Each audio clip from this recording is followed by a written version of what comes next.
Bonjour à tous, bienvenue dans une nouvelle balade géologique.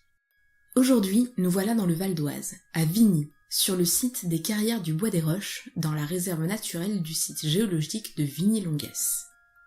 L'histoire du site a commencé en 1818. Une carrière est ouverte dans le coteau afin d'y extraire la pierre de Vigny, une roche calcaire. En effet, les qualités physiques et ornementales de ce calcaire en font une pierre idéale pour la construction de bâtiments et la restauration de monuments. Mais très vite, la carrière attire l'attention autrement que pour la qualité de sa pierre. Ses particularités stratigraphiques, sédimentologiques, tectoniques et fossilifères en ont fait un lieu d'étude exceptionnel et un terrain de jeu scientifique privilégié pour les géologues et les chercheurs. Dès 1837, le géologue botaniste Charles d'Orbigny s'intéresse aux fossiles de mollusques récoltés sur le site et notamment à leurs âges. Quelques années plus tard, en 1848, c'est Édouard Desor, géologue zoologiste, qui propose la création d'un nouvel étage géologique, le Danien. Au fil des découvertes, le site a acquis une renommée nationale et internationale grâce à l'intérêt exceptionnel des terrains mis à jour par l'exploitation de la carrière, et également grâce aux nombreux débats qu'ont suscité les différentes interprétations. Mais commençons notre découverte du site. Je débute ma visite par la plateforme de l'observatoire, qui donne une vue d'ensemble sur une grande partie de la carrière et permet de mettre en place le contexte géologique régional. Nous sommes dans le bassin de Paris, un bassin sédimentaire dont les dépôts marins, lacustres, lagunaires puis fluviatiles se sont accumulés depuis le Trias, il y a 250 millions d'années, en une formation géologique dite en pile d'assiettes. L'ancienne carrière du Bois des Roches se situe au cœur d'un anticlinal, un pli convexe vers le haut, l'anticlinal de Vigny. Cet anticlinal, comme bon nombre des structures du bassin parisien, est d'orientation nord-ouest-sud-est. Il est ici crevé, ce qui signifie que l'érosion a dégagé les terrains supérieurs composant le plateau du Vexin. Cette érosion permet l'observation des structures sous-jacentes, les sables du Cuisien, les marnes du Sparnacien, la craie du Campanien, pour atteindre les calcaires daniens conservés au sein de la craie du Campanien dans un graben, un fossé d'effondrement. On notera également la présence de la faille de Banteleu toute proche, qui a eu son rôle dans l'histoire géologique de la zone. Mais commençons notre parcours. Je débute par l'extrémité ouest de la carrière. Ce premier fond de taille présente plusieurs ensembles. Sur la droite, le substrat, constitué de craie campanienne, présente un escarpement au pied duquel se trouve une brèche, constituée de coraux et de débris de coraux formant un talus en pied d'escarpement. Au centre de l'affleurement, une large coulée de craie blanche, de constitution proche de celle de la craie campanienne, englobe de nombreux blocs de calcaire et se mêle à des blocs de calcaire bioclastiques. D'ailleurs, si on observe avec un peu plus d'attention cette craie, on observera de petites vacuoles, un peu comme si la craie avait été émulsionnée. À gauche, nous observons un calcaire récifal provenant d'un ensemble formé par-dessus la craie campanienne, et en couverture, des dépôts de calcaire à algues reposant directement sur la craie. Cet affleurement permet de présenter les différents faciès que nous allons rencontrer tout au long de notre parcours dans la carrière. Mais il nous permet également d'avoir un aperçu des phénomènes de sédimentation, de fracturation et de déstabilisation que nous retrouverons plus loin sur d'autres affleurements. Je continue en longeant l'affleurement sur la gauche. Ici, la craie du Campanien est fortement diaclasée et avec une forte porosité. Ces caractéristiques en font l'un des plus importants réservoirs aquifères du bassin de Paris. Un peu plus haut, j'arrive devant une grande falaise, toujours dans cette même formation du Campanien. Il s'agit ici d'un plan de faille, dont la surface est affectée par des stries verticales. Ces stries indiquent que le plan de faille est à jeu normal. Je me trouve donc du côté du compartiment effondré. Un autre témoin des contraintes tectoniques ayant affecté la région peut être observé sur cet escarpement. Un réseau de fissures est visible dans le niveau supérieur de la formation de craie, au niveau de la crête. Ces fissures sont rectilignes, de même orientation, relativement proches les unes des autres et avec des bords plutôt francs. Tous ces éléments sont à mettre en lien avec le jeu de la faille de Banteleu, qui a joué au Danien. Ces fissures sont emplies de la formation calcaire à algues, ce qui indique que les mouvements tectoniques sont intervenus simultanément à la mise en place du calcaire à algues.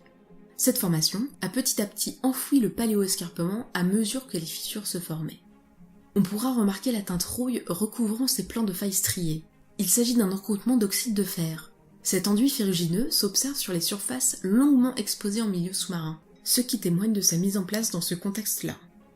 Un peu plus loin, en longeant la falaise, la craie campanienne et le calcaire à algues du Danien affleurent successivement. Nous nous trouvons dans un système dit en marche d'escalier, avec des marches étroites et des contre-marches de plusieurs mètres.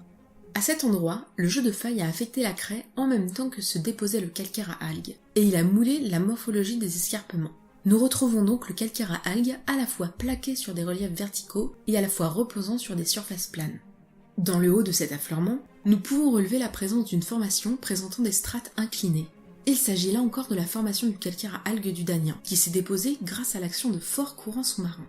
Ces courants ont roulé les débris d'algues en longeant l'escarpement et les ont accumulés en strates successives selon un dispositif dit de progradation à la manière du sable qui avance sur une dune. Nous poursuivons l'ascension vers le haut de la carrière pour retrouver en haut de l'escalier un autre exemple de la craie fluée vue au premier affleurement. C'est alors que la diagénèse de la craie campanienne était encore incomplète que celle-ci s'est retrouvée gorgée d'eau et s'est liquéfiée. À la faveur de jeux de faille, la craie a été déstabilisée et s'est retrouvée répandue sous la forme de coulées boueuses sous-marines, entraînant des blocs de calcaire corallien ou des paquets de sédiments bioclastiques, tels que nous avons pu le voir au premier affleurement de notre visite. Encore plus haut, sur le sentier du Belvédère, nous observons les effets des périodes glaciaires du Quaternaire. Ici, la craie a été transformée sur plusieurs mètres sous l'effet de l'alternance du gel et du dégel. La craie est dite cryoturbée. La craie a subi une cryoclastie. Elle a éclaté et a été débitée en polyèdre. Nous noterons que ce phénomène est plus marqué vers le haut de l'affleurement, plus proche de la surface du sol. Je quitte la zone de la carrière pour parcourir le chemin forestier du Bois des Roches jusqu'à un affleurement de platier qui repose en place sur la craie campanienne. Cette formation calcaire est un ancien récif corallien. Affleurant à de nombreux endroits sur le plateau, cet ensemble a été très affecté par des phases de dissolution et de recristallisation. Des fragments de ce récif ont été mobilisés par les coulées de craie et se retrouvent dans les carrières sous-jacentes en blocs glissés et démantelés, voire resédimentés dans les autres formations. Certains de ces blocs ont été dégagés à la suite de l'exploitation et permettent l'observation des fossiles. Une trentaine d'espèces de coraux madrépores a été recensée. De grandes gerbes branchues, des lamellaires, des arbusifs, des massifs, des tabulaires et des buissonnants. Ce calcaire comporte également une flore algaire et une faune très riche, composée de foraminifères, de mollusques, d'oursins et de bryozoaires. Un élément nous permet de retracer le milieu de formation de ce récif, la forte proportion de micrites. Il s'agit d'une boue calcaire microcristalline, formée grâce à l'action d'organismes lithophages ou microperforants, tels que Polydora et Thalassinoidea, ou bien de poissons de la famille des scaridés, plus connus sous le nom de poissons perroquets, qui ont broyé ou pulvérisé les coraux et les coquilles. La présence de cette boue témoigne d'un milieu de dépôt protégé du déferlement des vagues et propice à l'envasement du récif. Je reprends le sentier afin de retourner vers la carrière principale. Je passe près d'une falaise qui présente des traces de l'exploitation du calcaire à algues. Ces calcaires ont été les plus exploités dans la carrière de Vigny et les plus commercialisés. Ce type de dépôt est assez rare. Il résulte d'une forte production d'algues rouges dont les débris ont ensuite été roulés, puis transportés par les forts courants longeant les escarpements sous-marins et accumulés dans les chenaux. Mêlés à ces débris d'algues, nous pouvons retrouver des débris de bioclastes, coraux, mollusques et oursins. Ces organismes, à l'origine situés sur les escarpements sous-marins supérieurs, sont tombés sur le fond de la mer et ont été mobilisés à leur tour dans les courants au pied des escarpements. Cette mobilisation perturbe l'estimation de profondeur du dépôt du fait que les biomarqueurs ont été déplacés dans les couches d'eau superficielles. Un peu plus loin se trouve la Grande Falaise. Cet affleurement a alimenté pendant de nombreuses années des discussions entre les géologues. En partant de la base de la falaise, nous pouvons presque distinguer le contact entre la craie et le calcaire à algues. Puis, une grande épaisseur de calcaire à algues, présentant à sa base de petites cavités qui témoignent de la circulation d'eau souterraine dans un réseau karstique. Au-dessus se trouve une craie massive qui a longtemps été rattachée au Crétacé. Or, en termes de stratigraphie, le calcaire algues danien tertiaire, plus récent, ne pouvait pas se retrouver sous un dépôt de craie du Crétacé plus ancien. Il se trouve que la craie massive, située au-dessus du calcaire à algues, ne correspond pas à un dépôt naturel, mais à une mobilisation de cette craie provenant des escarpements des reliefs sous-marins supérieurs qui se sont déversés et ont resédimenté par-dessus le calcaire à algues en une coulée de craie liquéfiée. Dans la partie supérieure de l'affleurement, nous remarquons de curieuses flamèches de craie plus claires se mêlant aux dépôts de couleur ocre correspondant à la formation des limons de plateau constitués de l'Eus, une accumulation de dépôts éoliens. Il y a 15 000 ans environ, la région a vu la succession de plusieurs événements périglaciaires. À cette période, le sous-sol est gelé en profondeur sur plusieurs mètres. Il s'agit du permafrost. Lors de périodes de dégel, la partie supérieure du sous-sol, constituée du limon des plateaux et de la partie supérieure de la craie, dégèle et se liquéfie. Ce phénomène est amplifié par le fait que l'eau ne peut pas s'infiltrer en raison du sous-sol profond toujours gelé. Le limon des plateaux, plus dense que la craie, s'enfonce alors et forme ce que l'on appelle des lobes de solifuction qui depuis se sont fossilisés. Je termine ma visite par l'affleurement majeur de la carrière, le promontoire. Cet ensemble n'est pas facile à appréhender tant les différentes formations semblent mélangées. Nous observons la craie campanienne en place avec la craie indurée provenant des escarpements. Escarpements dont nous pouvons voir un exemple dans le bas de l'affleurement. Au milieu se trouve un bloc de récif corallien surmonté par du calcaire à algues et de la craie fluée. On retrouve également le calcaire à algues affleurant par endroits plaqué sur la craie et sous le bloc de récif corallien ainsi que dans la partie supérieure de l'affleurement, le tout étant surmonté de craie fluée. Pour la petite histoire, à l'origine est la craie du campanien. Au Danien, cette formation est affectée par le jeu d'un système de failles qui fracture la craie en un fossé d'effondrement bordé par des escarpements.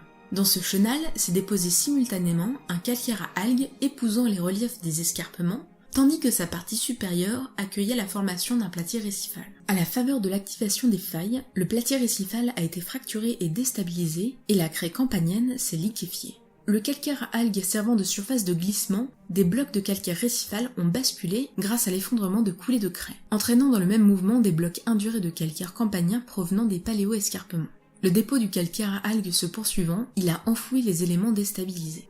Un bloc diagramme nous donne une bonne représentation de l'évolution du site de Vigny. En 2001, les carrières ferment définitivement. 2 ans après, le Conseil général du Val d'Oise acquiert le site afin de protéger cet espace naturel sensible. Les carrières ont ensuite fait l'objet d'un programme de protection, de gestion et de valorisation. Un sentier pédagogique à destination des visiteurs a notamment été mis en place grâce à la collaboration du Parc naturel régional du Vexin et de l'Institut géologique Albert de Lapparent, grâce à qui j'ai pu visiter le site dans des conditions privilégiées. C'est ici que s'achève cette balade géologique. J'espère que vous aurez bientôt l'occasion d'aller visiter le site des carrières du Bois des Roches afin de vous initier à la stratigraphie, la sédimentologie, la tectonique et la biodiversité de ce site exceptionnel. En attendant, je vous dis à bientôt pour une prochaine balade géologique.